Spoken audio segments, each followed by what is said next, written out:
Tole hordoftoonni TV Araaraa yeroon kun yeroo dhuga baatii dhaggeeffannudha.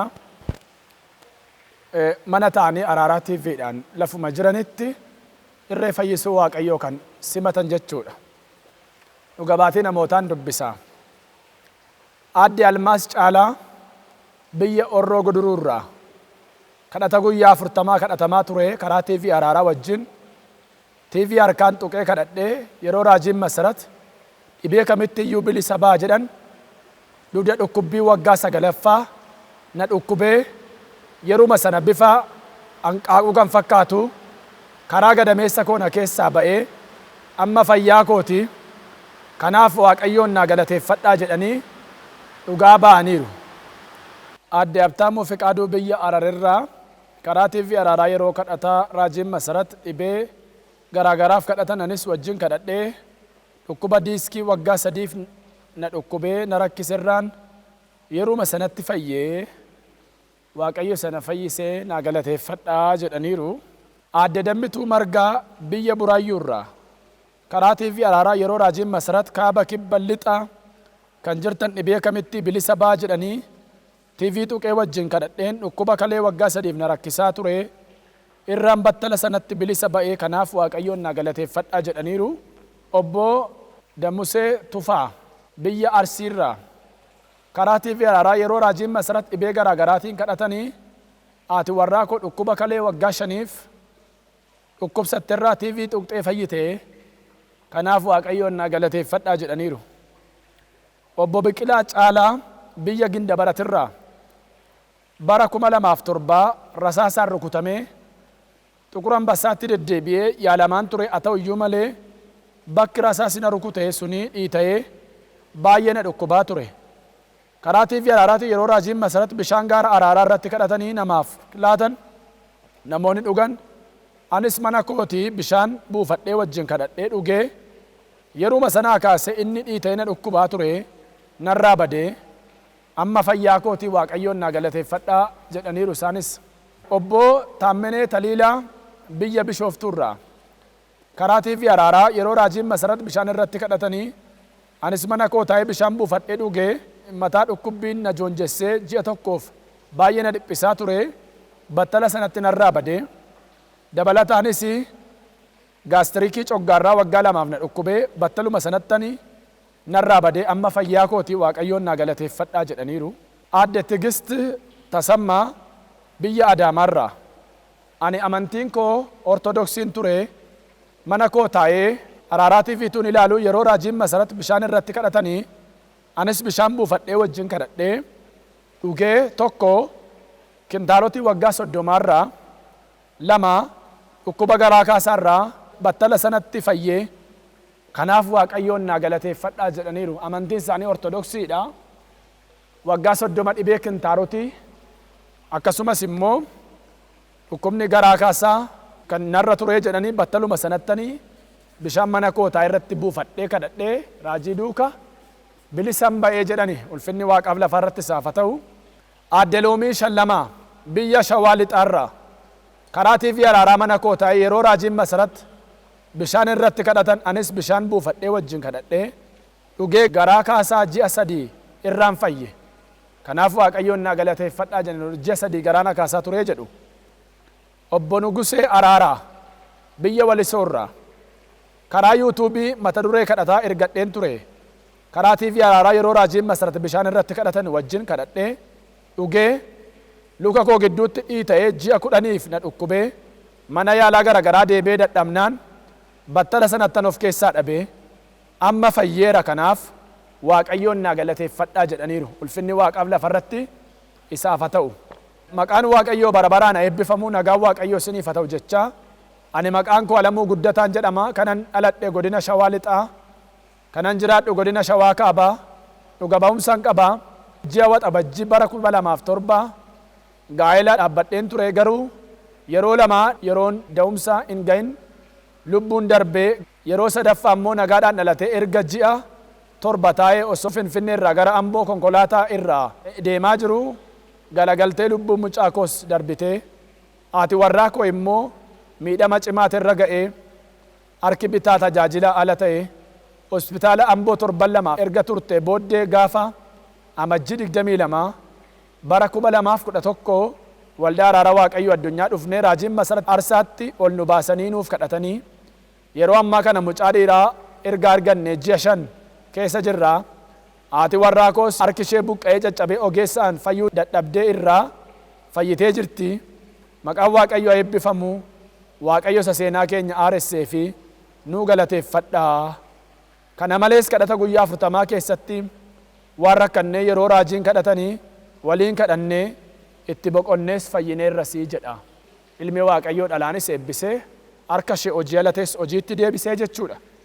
Maqaan isaa Waaqaaf lafarratti haa ulfaatu. Dhuga baatiin qabaa barsiiftuu dheerannee Kennasaan jedhamaa godina Shawaa Kibbaa Lixaarraa nagaadhumaan rafeen halkan keessa armi koo dhiita'ee akka malee jabaatee keessaa baay'ee na nyaataa akkasumas na guba ture. Kana hundumaa hirriba keessaa ka'een akka carraatii fi araaraa keessaa raajiin bishaan mana keessan buufadhaa irratti kadhadhaa anasiin dhugaachii dhugaa jedhan dhibee kamirraayyuu ni fayyitu jedhan irratti kadhatan manaan qaban ture. Anis battaluma sana ka'een bishaan kadhataa dhugeen dibadhee battala sanattan fayyee ganama nagaa koo nan ka'ee dhiitichi sinarra hin jiru. Waaqayyoon naa galateeffadhaa jetti. Qananii Yaaddessaan jedhama Buraayyuurraa jalqaba irratti Waaqayyo raajii Masarat biyya keenyaaf kenne guddaan galateeffadhaa.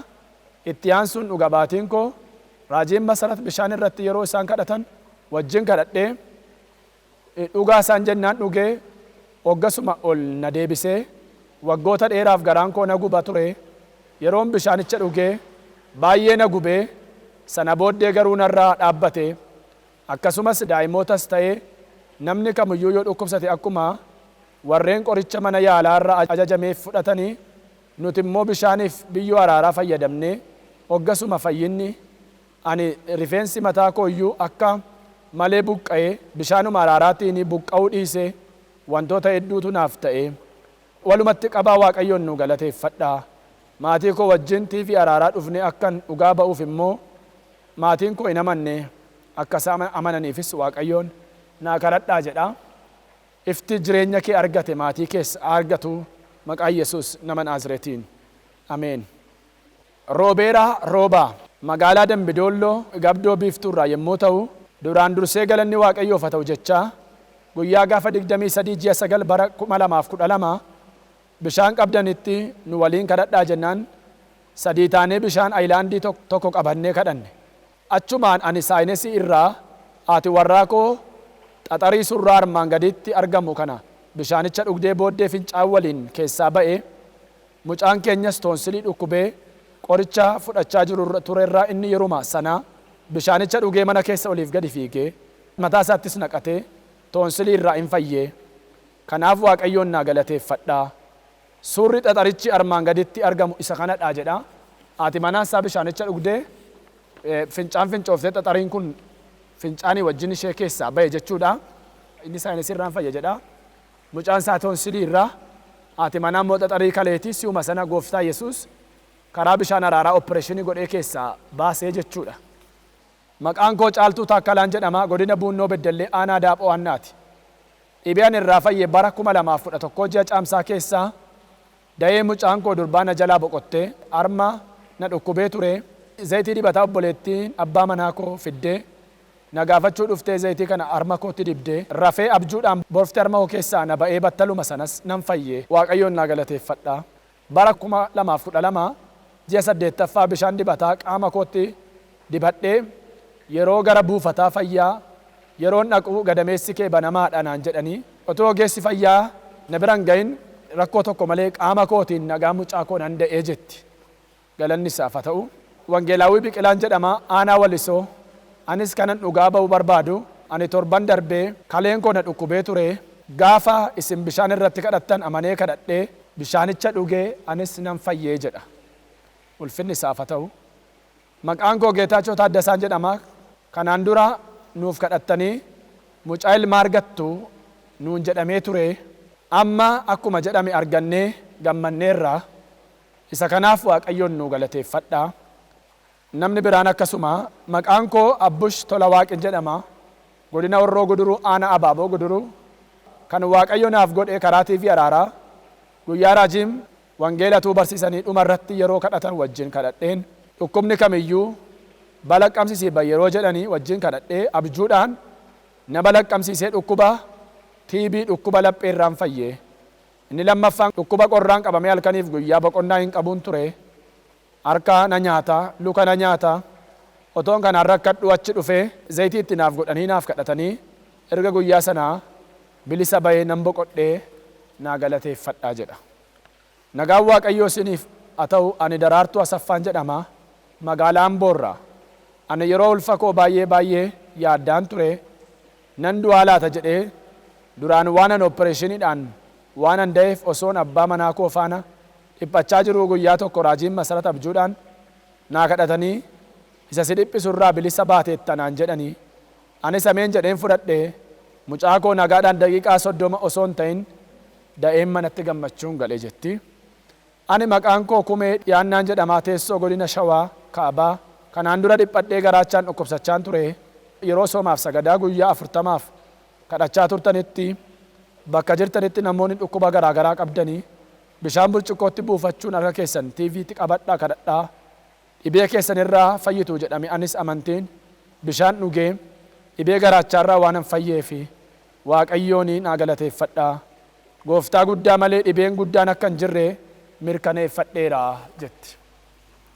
Maqaan koo Paaster Jaallataa Fiqaaduu biyya Sudaan Kaartuumirraa.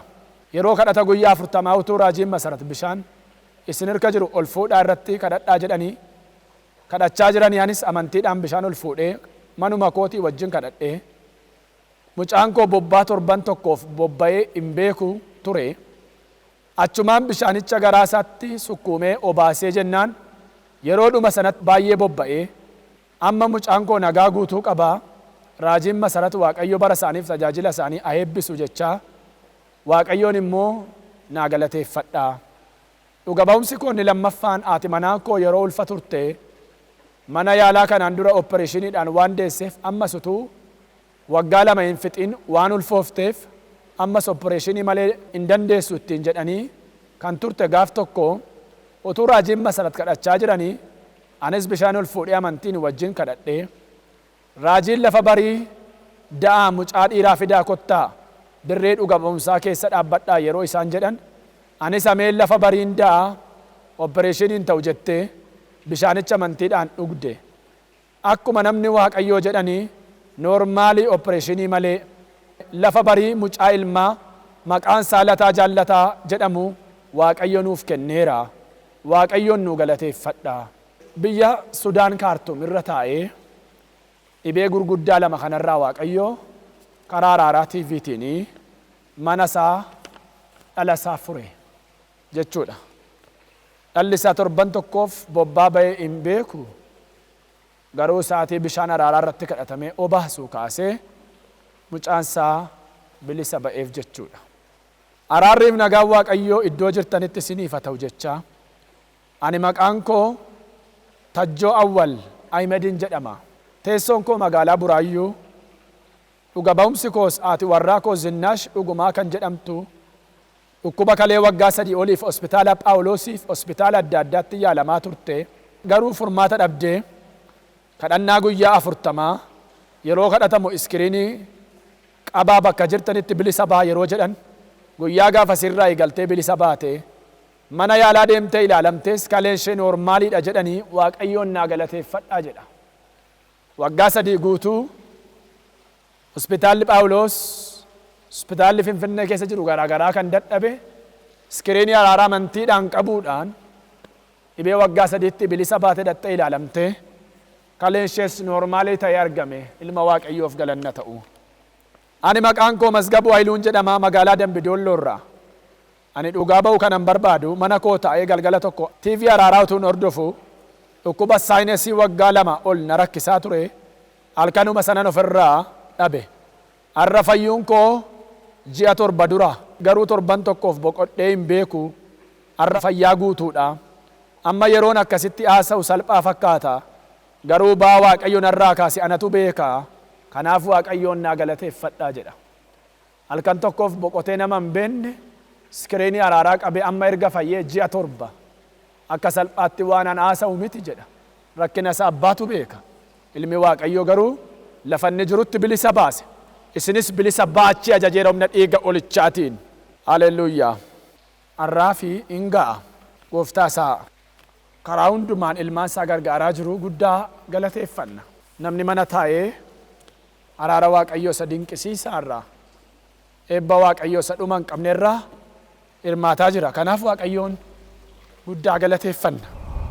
Ammas yeroo dhumaa kana eessayyuu teessanii kan jirtan, dhibee kamiin qabamtanii kan jirtan, ammaa kaasee nan ajajaa.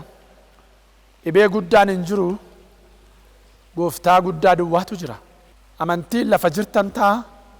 Iskiriinii araaraa qabaana wajjin kadhadhaa. Humna dhiiga olichaatiin ajajeera. Ammaa kaasaa bilisa baa. Waan coggaarraa keessan qabee jiru iyyuma jaamummaa, naafummaa, akkasumas mata duree kadhataa araaraa feesbuukiin bilbilaan gara TV araaraatti kan gara kanaatti ergitan ajajeera. Ammaa kaasaa bilisa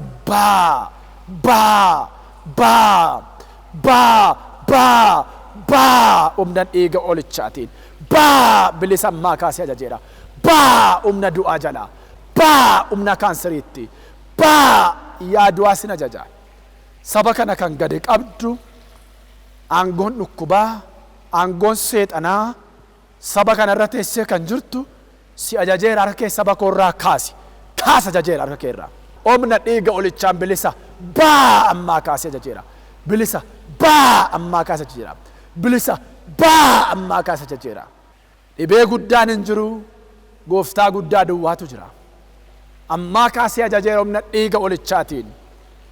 Natti dhagaama humni Waaqayyoo Waaqa jiraata. Ciiftee kan jirtu ajajeera siree rakkinaarraa utaalii ka'i. Kiraanchii darbadhuu ka'i.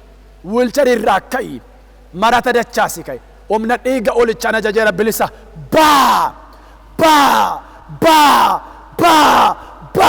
siree rakkinaarraa utaalaa ka ammaa kaasee ajajeera humna dhiiga olichaatiin. Ajajeera humna dhiiga olichaatiin. Siinan jedha du'aaf aangoon du'a. Siinan jedha aangoon seexanaa. Siinan jedha ergamaan du'a. Siinan jedha aangoon dukkanaa. Gadhiisi saba kana. Gadhiisi lafa kana. Humni ba'aarra jirtu gadhiisi. Humni lixa kaaba kibbarra jirtu gadhiisi. Humni koronaa vaayirasii si dhayeera dhaami. Siifadheera ifatami. Biyya kanarraa saba kanarraa ifatami. Humni koronaa vaayirasii rukutami. Humna dhiiga olichaan bilisa ammaa kaasee ajajeera. Bilisa ammaa kaasee ajajeera. Bilisa ammaa kaasee ajajeera. Humna dhiiga olichaatiin. Ameen. Ardii kam teessanii hojii Waaqayyoo lafa kanatti hojjetu. Nu wajjin hojii wangeelaa hojjechuu kan barbaaddan sanyii keessan gara akkaawuntii araaraatti facaasaa. Iskiriinii TV araaraarra argamu irratti sanyii facaasaa. Waan guutee namarraa afeef kennu miti. Iyyuma isaanii isa gadi fagoo jedha macaafni, arjummaa isaanii isa guddaa jedha. Miilla wangeelaa ta'uudhaaf hojii lafa kanatti hojjetamu nu wajjin akka itti fufee adeemuuf harka keessan diriirsaa gara maasii Waaqayyootti.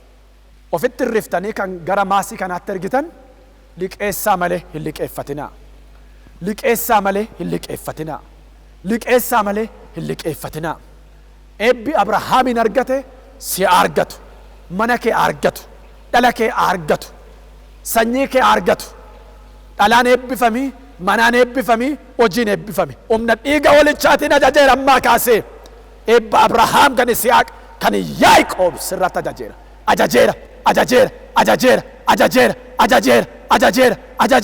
Ajajeera humna dhiiga olichaatiin. Qilleensi eebbaa gara keessana dhufu. Bokkaan eebbaa sina argatu. Golli maasii maddiin akkaawuntiin keessan eebba Waaqayyootiin haguutu. Eebba Waaqayyoon haguutu. Dachaadhaan argadhaa, dachaadhaan galfadhaa dhiiga olichaatiin. Ameen.